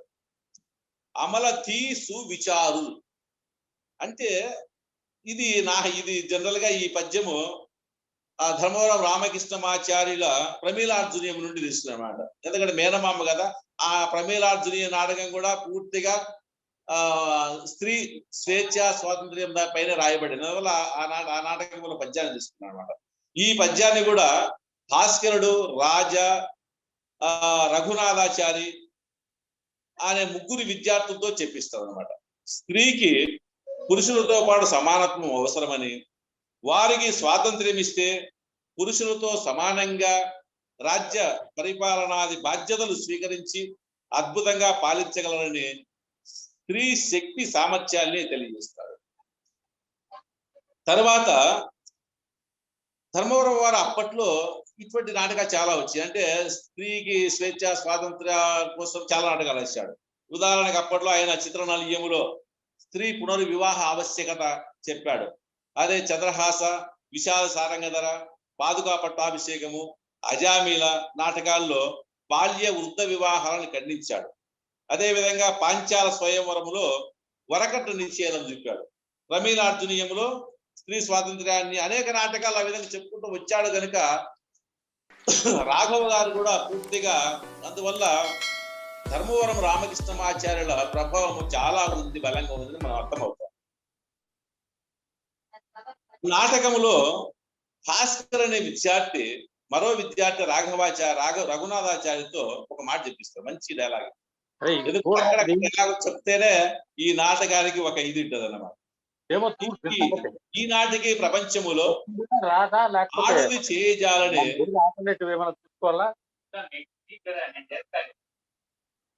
హలో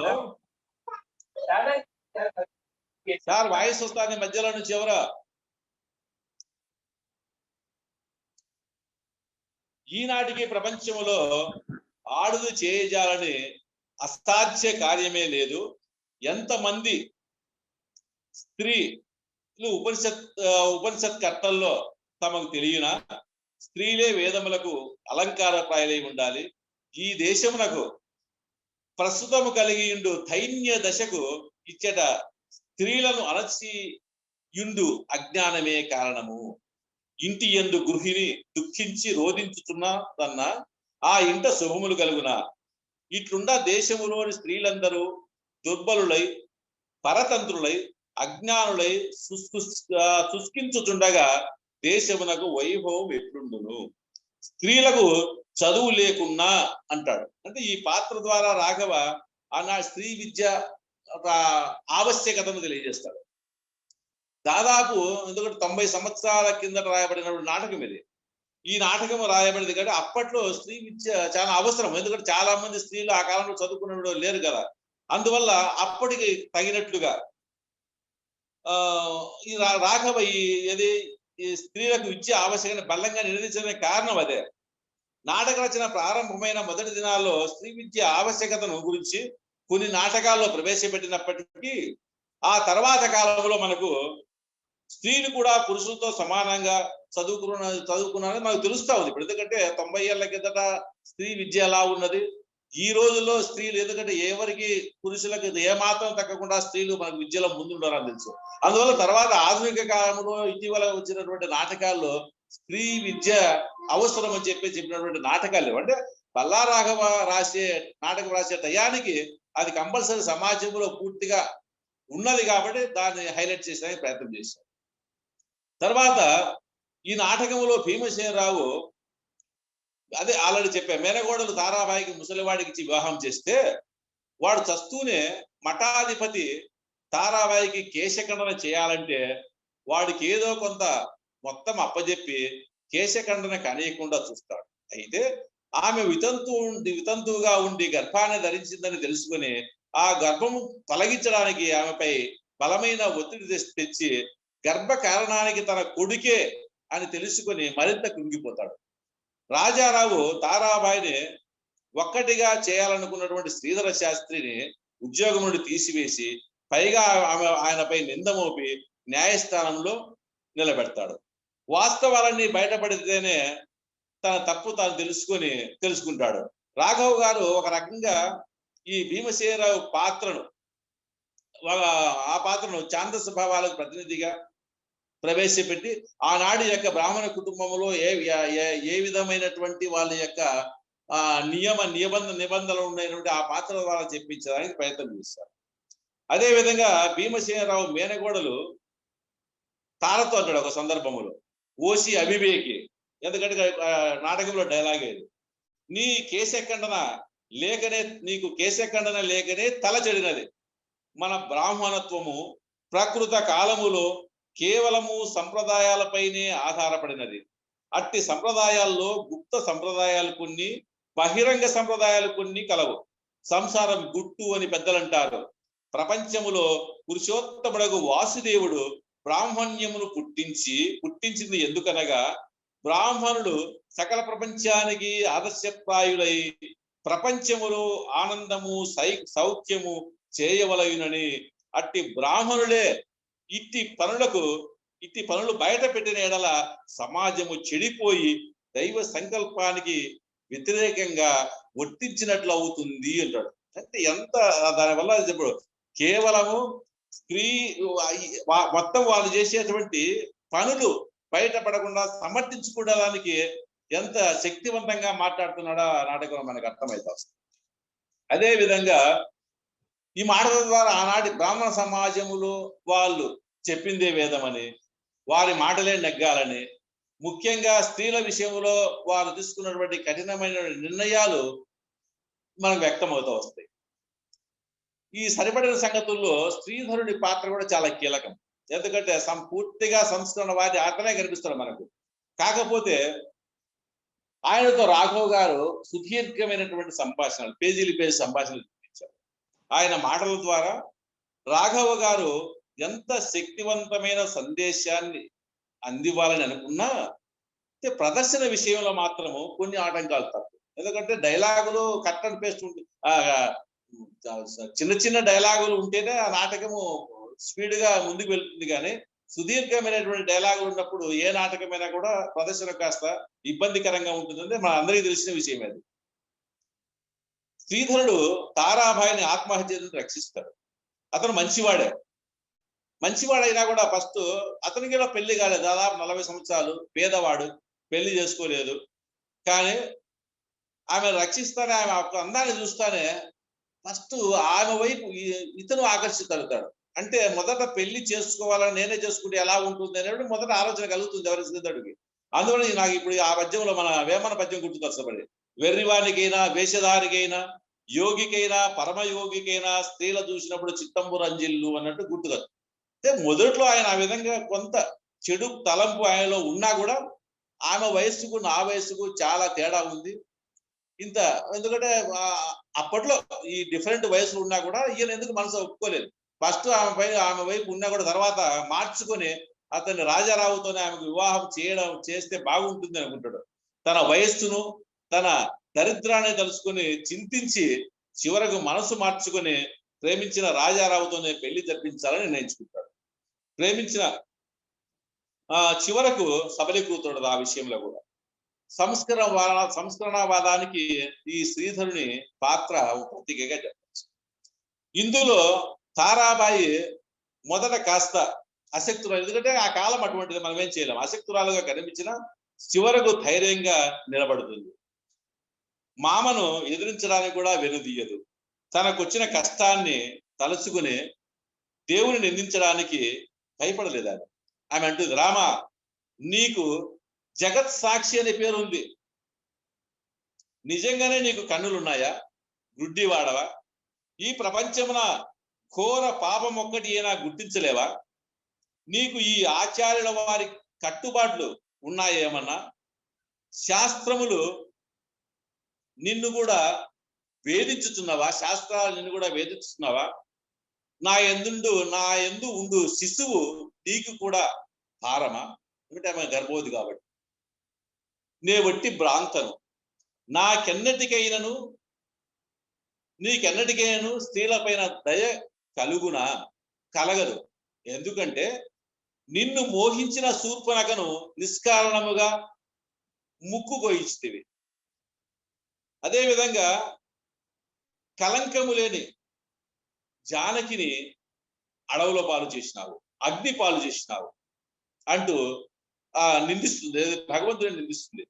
స్త్రీ అంటే భగవంతుని కూడా చులకనే కదా అని దెప్పి పడుస్తుంది ఎవరు? ఆమె తార. తనకు జరిగినటువంటి ఆ అన్యాయానికి ఆమెకు ఒకవైపు చాలా బాధగా ఉన్నప్పటికీ కూడా, కానీ నాటకములు ఎదుటి వాళ్ళు కష్టపడతా అంటే చూడలేనటువంటి తత్వం అనేది. శ్రీధరుడు పాపం కోర్టు చుట్టూ తిరిగి ఆయనపై నిందలు వైపు కూడా ఆయన కష్టాల్లో, ఆయన బాధలో ఈమె కూడా పాలు పంచుకు సహజంగా స్త్రీమూర్తి కలిగేటువంటి కరుణాజాలి అనేటువంటి గుణాలు ఆ పాత్రలో ప్రవేశపెట్టాడు. భర్తను కోల్పోయిన స్త్రీమూర్తి అనుభవించేటువంటి మానసిక వేదనను రాఘవ గారు చక్కగా చిత్రించారు ఈ తార పాత్ర ద్వారా. నాటకములో భీమసేనరావు పాత్ర లీల. ఆ పాత్ర కూడా చాలా విశిష్టమైన పాత్ర అని చెప్పాలి. ఆమె తన భర్త తారాబాయికి చేస్తున్న ద్రోహానికి సహించలేక భర్తను ఎదిరిస్తుంది. పేదవాడైన శ్రీధరుని అమ్మ చనిపోతే ఆ శవాన్ని తీసుకువెళ్ళడానికి ఎవ్వరూ ముందుకు రారు. అప్పుడు ఆమె ఒక మంచి మాట చెప్తుంది తారాబాయితో, తారా, భాగ్యవంతుల పీనుగను చూసిరా, భాగ్యవంతుల పీనుగను చూసిరా, పరోపకార బుద్ధి భుజములపైనే ఎక్కును, నిర్భాగ్యుల పీనుగ అయినచో నా భార్య గర్భిణి, నా తల్లిదండ్రులకు ఆయుక్షీణము, కోటి శాస్త్రముల కూర్చి తప్పించుకుంది అని ఏదో శాస్త్రాల పేరు చెప్పి తప్పించుకుంటారు. అంటే ద్రవ్యమునకు ఒక ధర్మశాస్త్రము, అంటే ద్రవ్యమునకు ఒక ధర్మశాస్త్రము, దారిద్ర్యానికి మరొక ధర్మశాస్త్రమునా అని ఈ విధంగా ఆమె చాలా గట్టిగా మాట్లాడుతుంది. రమ్ము, నేను, నీవు, శ్రీధరుడు, ఈ మన ముగ్గురమే ఈ శవాన్ని తీసుకుని వెళ్ళి దహనము చేస్తాము అని చెప్పి. అంటే ఆ అవసర సమయంలో స్త్రీ ధైర్యం. జనరల్ గా మన ఎందుకంటే శవాన్ని తీసుకునేదానికి పురుషులే కదా, ఆ టైంలో పేదవాడని ఎవరు రాలేదు. మనం ఉన్నాం కదా, ముగ్గురము చేస్తాము, మనం కూడా ముందుకు వెళ్తాము అని చెప్పి సహజంగా స్త్రీ మనసులో ధైర్యాన్ని ఆమె చెప్తుంది అనమాట. అప్పుడే భర్త భీమేశ్వరరావు అక్కడికి వస్తాడు, హెచ్చరిక అంటాడు. అంటే ఏమి ఉందా కదా అని. అప్పుడు ఆమె అంటుంది, నన్నా నీవు పిలిచిందంటే నిన్నే అంటాడు. నేను అచేతన పదార్థము కాదు, నా తల్లిదండ్రులు నాకు పేరు పెట్టినారు, నీకు నన్ను పెళ్లి చేసి ఇచ్చినను, నా శరీరము చెడుపుటకు సహాయం చేసినావు కానీ నా పేరును మాపుటకు కాదంటూ వాదిస్తుంది. అంటే అప్పటికి భర్త చేసేటువంటి దౌర్భాగ్య పనులను కల్లారు చూసింది కాబట్టి అంత నిక్కచ్చిగా ఆమె మాట్లాడదు. ఇక్కడ రాఘవ్ గారు లీల పాత్రను మహోన్నతమైనటువంటి స్త్రీమూర్తికి ప్రతిరూపంగా నిలిపి ఆ పాత్ర ద్వారా స్త్రీ స్వేచ్ఛను కాంక్షించాడు. సమాజంలో స్త్రీల విషయమై అనేక మార్పులు రావాలని ఆశించాడు. స్త్రీ పక్షపాతిగా ఆమెను నిలిపాడు. తర్వాత సరిపడిన సంగతుల్లో శ్రీధరుని పాత్ర ద్వారా రాఘవ ప్రేమ అనే పదానికి ఒక గొప్ప సందేశం ఇచ్చాడు. ఎందుకంటే దానికి ఆ రాఘవుడు ఆ శ్రీధరుడు చెప్తాడు, ప్రేమ కామము కాదు, మోహము కాదు. అంటే ప్రేమ అనే పదానికి నిర్వచనం ఇక్కడ, ప్రేమ కామము కాదు, మోహము కాదు, స్వార్థము కాదు, వశీకరణము కాదు, వంచన కాదు, మంత్రము కాదు, తంత్రము కాదు, ఆకర్షణ యంత్రము కాదు, నశించున్నది కాదు, చిక్కిపోదు, చిన్నబోదు, వాడునది కాదు, కష్టములు వచ్చనని వీడునది కాదు, చీకటిని వెన్నెలలాగా చేయను, పేదను పెద్దనుగా చేయను, ఇహమందే పరమును ప్రత్యక్షం చేయను, భూషణములను అడగదు, అలంకారములను అపేక్షించదు, ఒక్కరికి చిక్కదు, అయినా సర్వ ప్రపంచమును చిక్కించుకొని తరింపజేయుటకే వేచి ఇవ్వము అంటాడు. నాకు ఎందుకంటే నేను కూడా చాలా ఇటీవల కాలంలో నా ప్రాజెక్ట్ వర్క్లో దాదాపు ఒక 700 నాటకాలు చదివానండి. కానీ ప్రేమను అనే పదానికి ఇంత గొప్పగా నిర్వచనం ఇచ్చినటువంటి ఏ నాటకకర్త నాకు తెలిసి నేను చదివిన నాటకాల్లో కనిపించదన్నమాట. నాటక సాహిత్య చరిత్రలోనే రాఘవలాగా ప్రేమకు ఇంత గొప్ప నిర్వచనం ఇచ్చినటువంటి వారు లేరు అని. తర్వాత నాటకంలో వేమన వీరబ్రహ్మాల వలె రాఘవ గారు కూడా అక్కడ విగ్రహారాధన ఖండించినట్టు మనకు తెలుస్తుంది. నాటకం అంతా చదివితే మనకు అర్థమవుతుంది అనమాట. ఉదాహరణకు శ్రీధరునితో చెప్పిస్తాడు, వీరు దేవాలయములు కట్టించు ముఖ్య ఉద్దేశ్యము ఆ దేవుని మోసగించుటకే అని తోచుతున్నారు. సర్వాంతర్యామియగు దేవుడు అన్ని చోట్ల ప్రత్యక్షముగా ఉండిన ఎడల వీరి పాప కృత్యములు చూచునేమో అనే భయముతో ఆ దేవుని పట్టి కట్టి తెచ్చి ఒక్కచో పడవేసి చుట్టూ దేవాలయమును గట్టి తలుపులు బిగించి దేవునికి నిర్బంధం చేసిన ఎడల తాము ఇతర చోట్ల చేయు పాపములు దేవునికి తెలియకుండునని వీరు పన్నిన ఉపాయములు నాకు తోచుతున్నది అంటారు. దీన్ని బట్టి ఏమే అంటే అదే మన బ్రహ్మం గారు చెప్పినట్టుగా రూపరహితునకు రూపము కల్పించి కర్మకాండ పెంచి కలుషమదులు ధర్మ మార్గములను ధ్వంసం చేసిరి కాళికాంబ హంస కాళికాంబ. ఇంకొక పద్యం ఏదో ఉంది.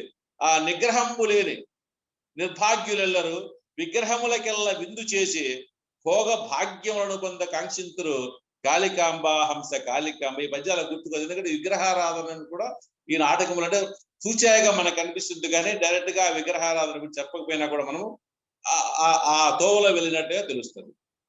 తర్వాత ఆనాటి వ్యవస్థ, ఇంకా పోలీస్ వ్యవస్థ తీరుతెన్నులను ఇందులో చెప్పాడు.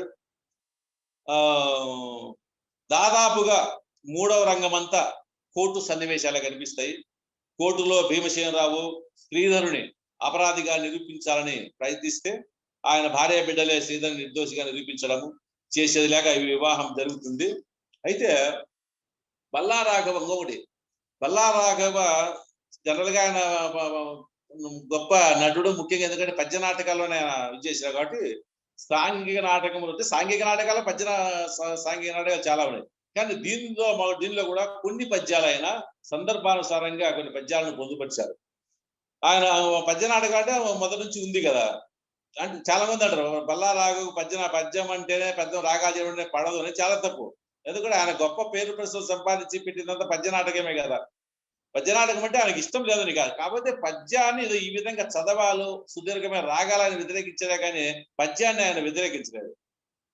అలాను అనుకుంటే తాను సాంఘిక నాటకాల్లో పద్యాలు ఎందుకు రాశాడు. ఈ నాటకంలో ఆయన రాసిన కొన్ని పద్యాలను చూద్దాం.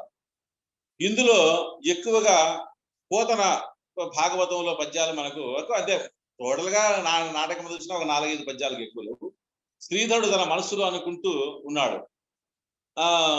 ఆయన పేదవాడు కదా. శ్రీధర నీకెట్టి జ్ఞానము, జానుడు పొట్టకై సర్వ ప్రపంచమును సర్వకాలముల యందు వ్యాపించిండు దైవానుగ్రహమునే మరచిదివా? కవి చెప్పలేదా? ప్రతి గింజ పైన ఏది ఎవరికి చేరవలనో వారి పేరు వాటిపై ముందే వ్రాసి ఉన్నదని. పుట్టించిన దేవుడు నిన్ను సంరక్షింపక మానునా? ధైర్యం ఒక్కటే కావాలను అంటూ ఒక మంచి పద్యం చెప్తాడు. కమనీయ భూమి భాగములు లేకున్నవే పడియునుటకు తూది పరుపులేల, సహజంబులకు కరాంజలు లేకున్నవే భోజన భాజన పుంజమేల, వల్కలాగిన కుశావలు లేకున్నవే కట్ట దుకోల సంఘంబులేల, కొనగొని వసింప గుహలు లేకున్నవే ప్రాసాద సౌదాది పటలమేల, పల రసాదులు గురియవే పాదపముల, స్వాదు జలముల నుండవే సకల నదులు, పొసగా భిక్షంబు పెట్టరే పుణ్యసతులు, ధన మదాంధుల కొలువేల తాపసులకు. ఇక్కడ ధన మదాంధులు అంటే భీమసేనరావు, విద్యాలంకారాచార్యులు, వీళ్ళని ఉద్దేశించి, ఎందుకంటే వాళ్ళని ఉద్దేశించే ఈ పద్యము ఆయన శ్రీధరుడు చెప్పినట్లుగా మనకు తెలుసు. అదేవిధంగా భీమసేనరావు నా కుమారుడు ఈ విధవను పెళ్లి చేసుకున్నకు ముందు నాకు చావు రాకున్నది అని బాధపడతాం అన్నమాట. అప్పుడు విద్యాలంకారాచార్యులు దుఃఖపడకండి, వివాహం ఎక్కడ జరుగుతుంది, తొందరపడకండి, కొంత కల్పనాశక్తి కించిత్తు అబద్ధము, ఏమి చేయవలను, ఈ గతి ఇట్టి చిక్కు ధర్మరాజుకే కలిగాను విన్నారా లేదా? అశ్వత్థామాహ అదియునుగాక వారిజాక్షులందు వైవాహికములందు ప్రాణ విత్త మాన భంగమందు జగిత గోకులాగ్ర జన్మ రక్షణమందు వంకవచ్చు అఘము పొందదధిప అంటాడు. అంటే సందర్భానికి తగినట్లుగా మన పురాణ ఇతిహాసాలను వాడుకోవడంలో దిట్టలప్పుడు ఆ యొక్క బ్రాహ్మణ మఠాధిపతులు వాళ్ళందరూ సందర్భాన్ని తగినట్టుగా ఆ శ్లోకాలు పద్యాలు చెప్పడము అది మొదటి నుంచి మనకు వస్తానే ఉంది. మరో సందర్భములో భీమసేనరావు, ఎందుకంటే ఇది చివరి పద్యము, ఈ పద్యం జనరల్ గా ఈ సాంఘిక నాటకాల్లో ఈ పద్యాలు చెప్పాలని లేవు, కానీ రాఘవ గారు ఆ పద్యాలు ప్రవేశపెట్టాడు కాబట్టి మనం చెప్పుకున్నాం. సిరికింజప్పడు శంఖ చక్రయుగము చేదోయి సంధింపడే ఏ పరివారమును చీరడు అప్రగపతి మన్నింప ఆకన్నికాంతర తమ్మిల్లము దక్కనొత్తడు వివాద ప్రోత్యత శ్రీ కుచో పరిచేలాంచలమైన వీరడు గజ ప్రాణవనోత్సాహి. ఇలా సందర్భానికి తగినట్లుగా నాటకం అంతా ఒక 5-6 పద్యాలు మాత్రము పెట్టాడు. మరి తర్వాత ముగింపుగా మనకు నాటకంలో 2 వర్గాల వాళ్ళు దర్శనమిస్తారు. ముఖ్యంగా అంటే వితంతు వివాహాలను సమర్థించే సంస్కారవాద వర్గం ఒకటి, అందులో లీలావతి, తారాబాయి, శ్రీధరుడు, రాజారావు ఉన్నారు. స్త్రీని అణచివేతకు గురి చేసి తన గుప్పట్లో పెట్టుకొని సంప్రదాయాలనే పేరుతో ఆధిపత్యం చెలాయించే వర్గము. వీళ్ళల్లో భీమసేరావు, విద్యాలంకరాచార్యులు, రఘునాథాచార్యులు ఉన్నారు. చివరకు సంస్కారవాదులది పైచేయబోతుంది నాటకం. ఆనాటి బ్రాహ్మణుల అహంకారాన్ని, మూర్ఖత్వాన్ని, మతాచార్యుల పెత్తనాలు, వికృత చేష్టలు, స్త్రీ ఎదుర్కొంటున్న సమస్యలు, అప్పటి కోర్టుల స్థితిగతులు, వకీళ్ల ద్వంద్వ వైఖరులు, పోలీసు వ్యవస్థ లంచగొడితనము, యువతకు ఉన్నటువంటి దురలవాట్లు, ఈ అంశాలన్నీ కూడా రాఘవ అంటే ఎక్కువ వితంతు అది ఎక్కువ అంశం తీసుకున్నా కూడా దాని సందర్భానికి తగినట్లుగా అనేక అంశాలను కూడా రాఘవ ఈ సరిపడని సంగతుల్లో చెప్పారు. చివరిగా కట్టమంచి వారు ఈ సరిపడని సంగతుల పైన ఒక కామెంట్ చేశారు. ఆయన ఏమంటే 1945లో డిసెంబర్ 6వ తేదీన రాఘవ గారికి రాసిన ఒక లేఖలో ఈ విధంగా చెప్తారు. సంభాషణలో ఉపదేశాత్మకంగా సంభాషణలో ఉపదేశాత్మకత ఎక్కువగా ఉందని, ప్రదర్శనీయత కొరబడిందని, చదివేందుకు బాగుంటుందని అన్నాడు. ఇది ఒక సద్విమర్శ. ఎందుకంటే నాటకంలో సుదీర్ఘమైన ఈ మాట నేను ముందే చెప్పాను, సుదీర్ఘమైన సంభాషణలు ఉన్నాయి. శ్రీధరుని పాత్ర ద్వారా సంస్కరణాభిలాష దృక్పథంతో ఆయన గొప్ప సందేశం ఇప్పించాడు, కానీ మంచిది అది. కానీ ప్రదర్శనకు అంత అనుకూలంగా ఉండదు అనేది నా అభిప్రాయం. అది ఏమైనప్పటికీ కూడా రాఘవ గారి సరిపడని సంగతులు సరిపడే విధంగా తెలుగు సాహిత్య చరిత్రలో సుస్థిర స్థానాన్ని ఈ నాటకము సంపాదించుకున్నది అని తెలియజేస్తూ, నాకు ఈ యొక్క అవకాశం ఇచ్చినటువంటి అరసం వారికి మరొకసారి ధన్యవాదాలు తెలియజేసుకుంటూ నా యొక్క ఈ ప్రసంగాన్ని ఇంతటితో ముగిస్తున్నా. నమస్కారం, ధన్యవాదాలు. ధన్యవాదాలు మిత్రమా. సుదీర్ఘ ప్రయాణం లాగే రాఘవ గారి నాటక జీవితాన్ని, నాటక సేవను విస్తృతంగా తెలియజేసిన తర్వాత మళ్ళీ నాటకంలోకి రావడం, సరిపడిన సంగతుల్లోకి రావడం చాలా మంచి విషయం. మనకు సమయం తీసుకున్నప్పటికి కూడా ఎక్కడా విసుగుగా అనిపించలేదు ఎవరికి కూడా. ఎందుకంటే చెప్తున్న విషయాలు ఆసక్తికరంగా ఉన్నాయి, తెలుసుకోదగినవిగా ఉన్నాయి కాబట్టి చాలా సంతోషం. బళ్ళారి రాఘవ గురించి ఈనాటి తరానికి చెప్పాల్సిన అవసరం ఉంది. నాటక సాహిత్యం బోధిస్తూ ఏదో ఆయన పరిచయం, ఒక 5 నిమిషాల పరిచయం, ఒక 3 మార్కుల ప్రశ్నకి సమాచారం ఇవ్వడం తప్పితే ప్రత్యేకంగా లేదు. కాకపోతే ఇతర విశ్వవిద్యాలయాల్లో నాటక పీజీ నాటకం మీద లేదు. దాంతో పాటు పీజీలోకి వచ్చి నాటకం చదువుకుంటే వాళ్ళకి బయట ఏముందనే ప్రశ్న కూడా మళ్ళీ తర్వాత వస్తుంది. సరే, ఇవన్నీ ఒక ఎత్తు అయితే, సాహిత్యం ద్వారా, నాటకాల ద్వారా సమాజానికి సేవ చేయడం మనం బళ్ళారి రాఘవ ద్వారా మనం చూడొచ్చు. ఎందుకో గాని 19వ శతాబ్దం చివరి దశకాలు, అలాగే 20వ శతాబ్దం ప్రారంభ దశకాలు, ఈ రెండూ కూడా సంఘ సంస్కరణకు ప్రధాన భూమిక పోషించారు. అందులో కందుకూరి వీరేశలింగం తీసుకుంటే, కందుకూరి వీరేశలింగం రాసిన నాటకాల్లో బ్రహ్మ వివాహం, అలాగే వ్యవహార ధర్మబోధిని, ఈ రెండూ కూడా బ్రాహ్మణ వ్యవస్థలో ఉన్న లోపాలను ఎత్తి చూపడమే కాకుండా స్త్రీ అణచివేతకు ఎలా గురవుతుంది, లేకుంటే బాల్య వివాహాల ద్వారా వాళ్ళ తర్వాత ఎట్లా తయారవుతున్నారు. ఈ వేశ్య వ్యవస్థ బలపడడానికి కూడా కారణం బాల్య వివాహాలు అన్నట్టుగా ఆయన ఒక్క చోట చెప్పారు ఆయన. ఆ తర్వాత గురజాడ కన్యాశుల్కం వేశ్య వ్యవస్థతో పాటు ఈ కన్యాశుల్కానికి ఉన్న ప్రాధాన్యం, దాంతో పాటు స్త్రీల పట్ల ఉన్న చూపు, చిన్న చూపు, వీటిని ఆయన తెలియజేసే ప్రయత్నం చేశాడు. అట్లాంటి వారి కోవలోనే వాళ్ళిద్దరూ నాటకాలు, తర్వాత ఇతర సాహిత్య ప్రక్రియలను కూడా రాశారు.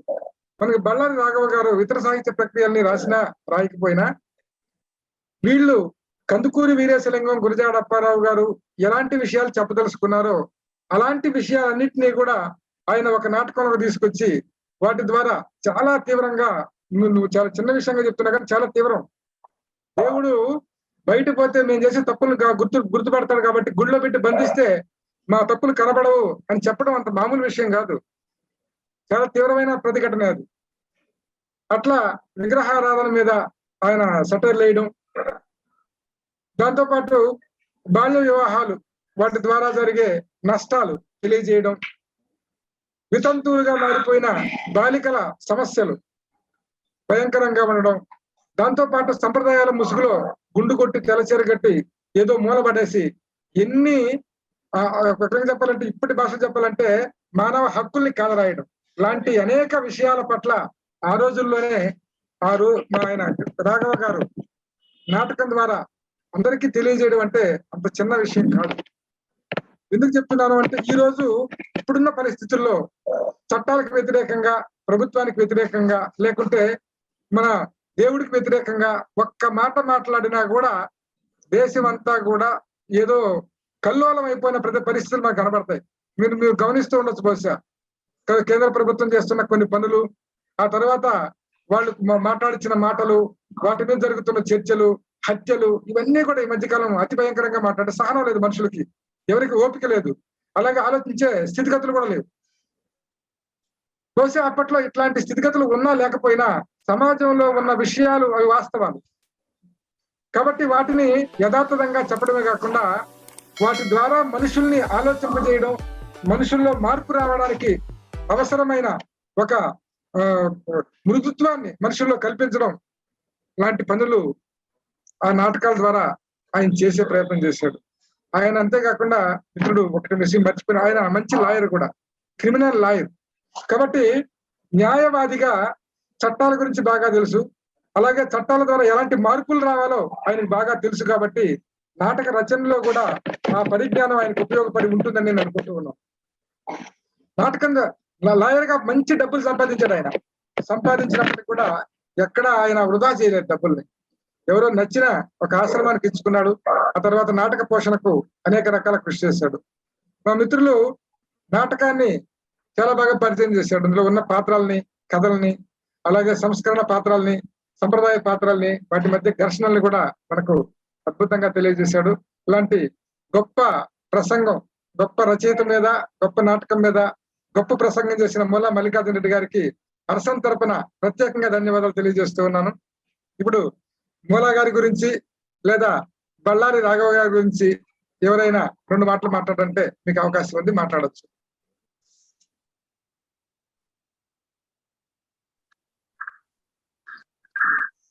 నమస్తే ఈశ్వర్. అన్న నమస్తే. నల్లన్న గారు స్వాగతం. గతంలో మీరు మాట్లాడుతున్నారు, మీరు ప్రసంగంలో లేను. నల్లన్న గారు తెలుగు చేసినప్పుడు ప్రత్యేకంగా నాటక సర్వస్వం మీద పనిచేశారు. ఆయన నాటక సర్వస్వం ప్రత్యేకంగా రావడానికి కారకుల్లో ఈయనొకరు. బహుశా ఆ రోజు చెప్పారు, నాకు తెలియదు, నేను లేకపోవడం వల్ల. కాబట్టి వారు మాట్లాడతారు. పర్లేదు. మిత్రుడు మల్లికార్జున రెడ్డి గారు బళ్ళారి రావుగా ప్రస్తావన చేస్తూ నాటక రంగంలో రాష్ట్ర స్థాయిలోను, జాతీయ స్థాయిలోను, అంతర్జాతీయ స్థాయిలో ఉన్నటువంటి ఒక స్థానాన్ని నిర్దేశించారు.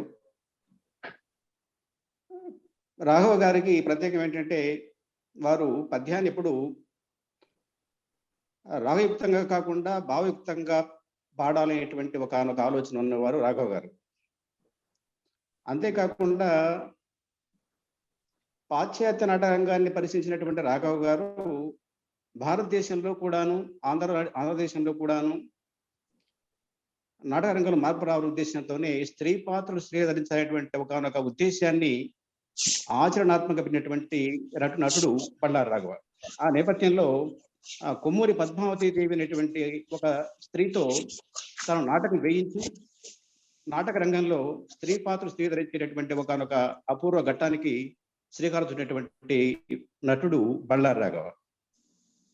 అంతేకాకుండా మంచి సమయస్ఫూర్తినటువంటి నటుడు రాఘవ గారు, అది చెప్పని అవసరం లేదు. ఈ పఠాన్ రుస్తుం అనేటువంటి ఒకనొక నటనను నాటకం ప్రదర్శిస్తున్నాడు. సర్వసాధారణంగా ప్రదర్శించేటప్పుడు కొన్ని జరుగుతుంటాయి. ఆ నాటక వేదికపై ఒకసారి ఒక శునకం వచ్చింది. శునకం వస్తే ఆ సమయస్ఫూర్తితో నటుడు, ఆహా నేను చివరికి ఈ శునకానికి కూడా దొరకనైతుంది కదా అని సమయస్ఫూర్తి అంటాడు బళ్ళారి రాఘవ. అది సమయస్ఫూర్తినటువంటి ఒక నటన వైభవం. అలా నాటక రంగంలో తనదైన ముద్ర వేసినటువంటి ఒక అంతర్జాతీయ నటుడు బళ్ళారి రాఘవ. వారి గురించినటువంటి మంచి ప్రసంగం ఇచ్చినటువంటి మాన్య మిత్రులు మూలే వారికి ధన్యవాదాలు తెలియజేసుకుంటూ, ఈ శ్రవణ సంగతులు అనే విషయంలో బహుశా ఆయన అభినయంలో సాత్వికానికి పెద్దపీట వేశారు. ఆ సాత్విక అభినయంతోనే ఒక సుదీర్ఘమైన సంభాషణ వైపు వెళ్ళాడు తప్ప, అంతే తప్ప అది ఆ సుదీర్ఘమైన సంభాషణ ప్రదర్శనకు అనుకూలం కాదనే మాట అంత సముచితం కాదేమో అని నా అభిప్రాయం. ఉదాహరణకు రామారావు గారు మయసభ సంభాషణ ఉంది, సుదీర్ఘమైనది వింటున్నాం కదా. అట్లాగే నాటకం కూడా ఒక ప్రయోగం. ఆ ప్రయోగంలో మరి వారి ఆలోచన వాళ్ళకు ఉంటాయి, కానీ అది కూడాను ఒక అంతర్జాతీయ నటుడు ఆ ప్రసంగం పెట్టాడంటే అందులో ఏదో ఉంది. అందులో ఏంటంటే పాకాల వెంకటరాజమన్నారు గారు, బళ్ళారావు గారు నాటక రంగంలో ఒక విశేషమైన మార్పు రావాలనే ఉద్దేశం చేసినటువంటి కొన్ని ప్రయత్నాలలో ఆ సరబేట సంగతుల నాటకం వచ్చింది. అటువంటి మంచి నాటకాన్ని మనకు అందించినటువంటి అరసం వారికి, ఈ ప్రసంగం చేసినటువంటి మూలే మల్లికార్జున రెడ్డి గారికి, అలాగే ఈ సభను దక్షతతో అధ్యక్షుడు వ్యవహరించినటువంటి ఆత్మీయ మిత్రుడు, పరిపాలనాధికారి, విద్యాధికుడు ఈశ్వరరెడ్డి గారికి ధన్యవాదాలు తెలియజేస్తూ నమస్కారం, సెలవు. ధన్యవాదాలు నల్లన్న గారు. నమస్తే. నమస్తే అన్న పెనుగొండ అన్న.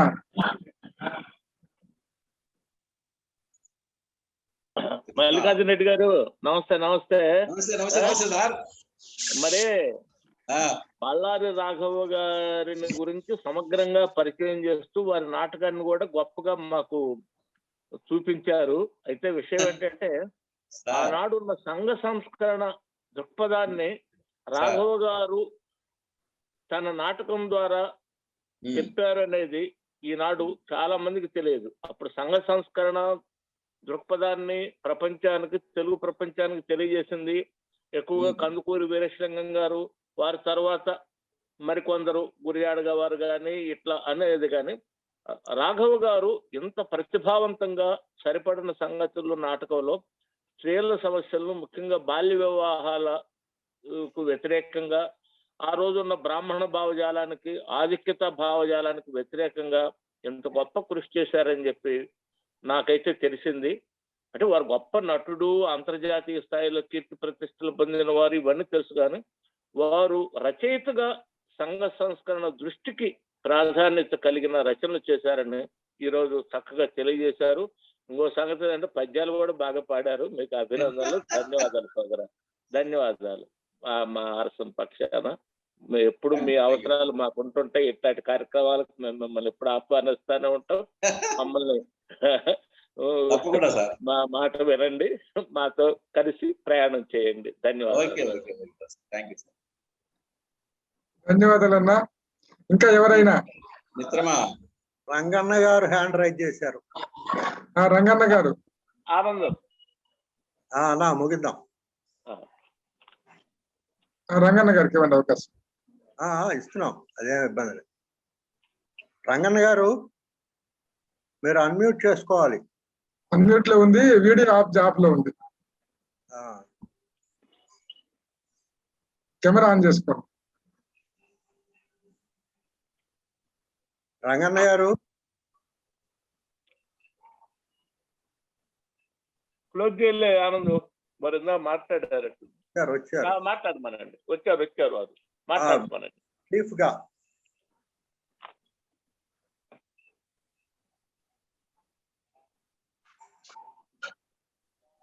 ఆఫ్ చేయలే, వినబడటంలే.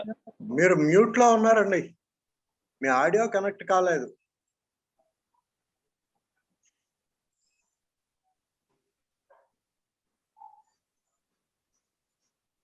అబ్బాయి కనెక్ట్ కావటంలే,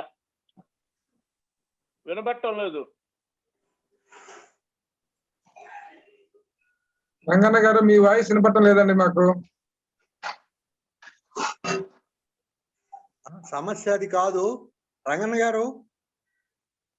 గారు మీరు స్క్రీన్ మీద ఒకసారి టచ్ చేయండి, పైన స్పీకర్ గుర్తు కనిపిస్తుంది. లెఫ్ట్ సైడ్ టాప్ ఎండ్ లో స్పీకర్ గుర్తుంటుంది, దాన్ని ఒకసారి ఆపి మళ్ళీ ఆన్ చేయండి.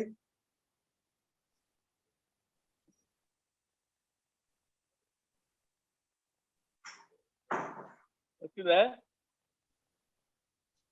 అబ్బాయి? మీకు తెలియటం లేదు, తెలియటం లేదు. కానీ తర్వాత చెప్పండి, ఈశ్వరెడ్డి చెప్పు తర్వాత. రంగన్న గారు ధన్యవాదాలు. మీ మాటలు మాకు వినపడడం లేదు, ఎందుకంటే సాంకేతిక సమస్య ఉంది మీ దగ్గర నుంచి. ఇంకొకసారి మళ్ళీ మనం మాట్లాడుకుందాం. ఈ కార్యక్రమాన్ని ముగించే ప్రయత్నం చేస్తున్నాం. ముగించావా? అరసవ నిర్వహించినటువంటి ఈనాటి కార్యక్రమానికి చేసిన మీ అందరికీ, మంచి ప్రసంగాన్ని అందించినటువంటి మూల మల్లికార్జున రెడ్డి గారికి, అధ్యక్షుడు రెడ్డి గారికి అరసం పక్షాన కృతజ్ఞతలు తెలియజేస్తున్నాను. వచ్చే వారం డాక్టర్ కొర్రపాటి గంగాధరరావు గారి ప్రఖ్యాత నాటకం యథా రాజా తదా ప్రజ నాటకంపై విశ్లేషణ వారాల కృష్ణమూర్తి గారు, నాటకరంగ ప్రముఖులు, కృష్ణమూర్తి గారి ప్రసంగాన్ని వచ్చే వారం వింటాం. దానికి కూడా విచ్చేసి జయప్రదం చేయాలని కోరుకుంటూ వచ్చే వారం కలుసుకుందాం. అప్పటి వరకు సెలవు. నమస్తే. సెలవు. నమస్కారం అందరికి.